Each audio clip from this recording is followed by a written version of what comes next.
राजस्थान की वीरगढ़ हवेली। मतलब आज की हमारी इस डीप डाइव के लिए टेबल पर राजस्थान के लोक साहित्य, कुछ पुरानी पुलिस फाइल्स और ऐतिहासिक दस्तावेजों का जो स्टैक है ना, वो सच में बहुत रहस्यमय है। हाँ, और काफी डरावना भी है। बिल्कुल।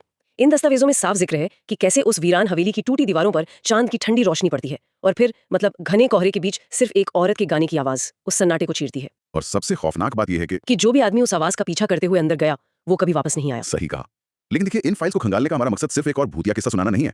मतलब हम ये डिकोड करने वाले हैं कि कैसे इन लोक कथाओं में दिखने वाले डरावने चेहरों के पीछे अक्सर कितने गहरे इंसानी घाव छिपे होते हैं। हाँ, मतलब दर्द और ट्रॉमा। बिल्कुल।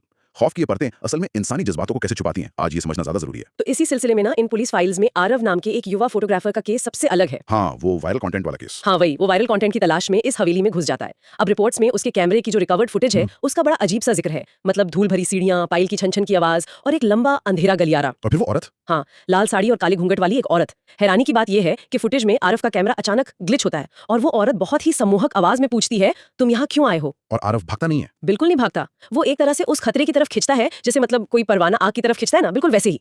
तो क्या इसे महज बेवकूफी कहें या कोई गहरा मनोवैज्ञानिक आकर्षण? देखिए, इसे हम डार्क टूरिज्म या खतरे से एक तरह का मनोवैज्ञानिक जुड़ाव कह सकते हैं। लेकिन आरव और उस आत्मा के बीच जो होता है ना, वो उस फुटेज को और भी दिलचस्प बना देता है। हाँ, वो आईने वाला सीन। बिल्कुल। वो आत्मा आरव को आईने में दिखती है और करीब आकर पूछती है, लोग मुझसे डरते हैं, तुम क्यों नहीं? अगर हम इस बात को गहराई से समझें तो ये महज किसी भूत का डराना नहीं है। तो फिर क्या है ये? ये एक ऐसी सत्ता है जो संवाद करना चाहती है। मतलब वो डराने से ज्यादा बात करने के लिए या शायद खुद को समझे जाने के लिए बेताब है। समझे जाने की बेताबी। ये काफी लॉजिकल है क्योंकि गांव के एक बुजुर्ग के बयानों वाले दस्तावेज से एक और परत खुलती है। पता चलता है कि उस औरत का नाम मायरा था। हाँ, और वो कोई चुड़ैल नहीं थी। बिल्कुल नहीं, वो एक बेहद खूबसूरत लड़की थी जिसे हवेली के मालिक ने जबरन कैद करके रखा था और फिर उसने आत्महत्या नहीं की बल्कि अपने गुस्से में खुद उस हवेली को आग लगा दी थी। एक बहुत ही दर्दनाक अतीत है उसका। बहुत दर्दनाक। लेकिन अब यहाँ मेरा एक सवाल है, अगर उसने गुस्से में हवेली जलाई और अब वो अंदर आने वाले हर आदमी को मार देती है तो तकनीकी रूप से वो एक विलन हुई ना? मतलब ये तो सेल्फ डिफेंस से ज्यादा एक सीरियल किलर वाला पैटर्न लग रहा है मुझे। देखने में बिल्कुल ऐसा लग सकता है, लेकिन मनोविज्ञान की भाषा में इसे प्रोजेक्शन ऑफ ट्रॉमा कहते हैं। अच्छा। हाँ, मायरा कोई सीरियल किलर नहीं है, बल्कि वो एक एक्सट्रीम डिफेंस मैकेनिज्म का उदाहरण है। देखिए, जब कोई इंसान इतना भयंकर मानसिक आघात या ट्रॉमा सहता है ना, तो वो अपने इर्द गिर्द खौफ की एक दीवार खड़ी कर लेता है, ताकि कोई और उसे चोट ना पहुंचा सके। एकदम से। लोक कथाओं में अक्सर औरतों के इसी ट्रॉमा को चुड़ैल या डरावनी आत्मा का रूप दे दिया जाता है।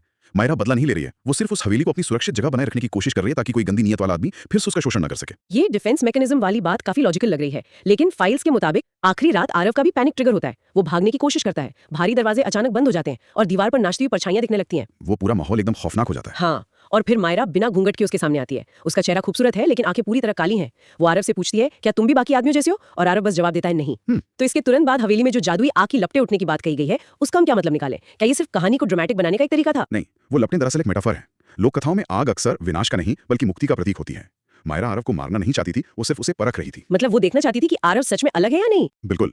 वो देखना चाहती थी कि क्या कोई उसकी खूबसूरती या उसके खौफ से परे जाकर एक इंसान के रूप में उसके दर्द को समझ सकता है। और जब आरव नहीं कहता है तो वो उस खौफ की दीवार को, उस डिफेंस मैकेनिज्म को तोड़ देता है। वाओ। हाँ, वो आरव की सच्ची हमदर्दी ही थी जो मायरा के उस बरसों से जमे हुए दर्द को पिघला देती है। और शायद इसी हमदर्दी का जो नतीजा है वो उस रिकॉर्ड कैमरे की आखिरी तस्वीर में साफ दिखता है, क्योंकि अगली सुबह जब पुलिस वहां जाती है तो हवेली पूरी तरह खाली मिलती है। आरव का कोई नामो निशान नहीं मिलता वहां। कोई नामो निशान नहीं, सिर्फ उसका कैमरा जमीन पर पड़ा मिलता है। और उस कैमरे की आखिरी तस्वीर में आरव बालकनी में खड़ा मुस्कुरा रहा है और उसके ठीक पीछे काले घूंघट वाली मायरा खड़ी है। और ये एक तस्वीर इस पूरी घटना का नजरिया बदल कर रख देती है। ये साफ साबित करती है कि ये कहानी कभी सिर्फ खौफ या डर के बारे में थी ही नहीं। सही कहा।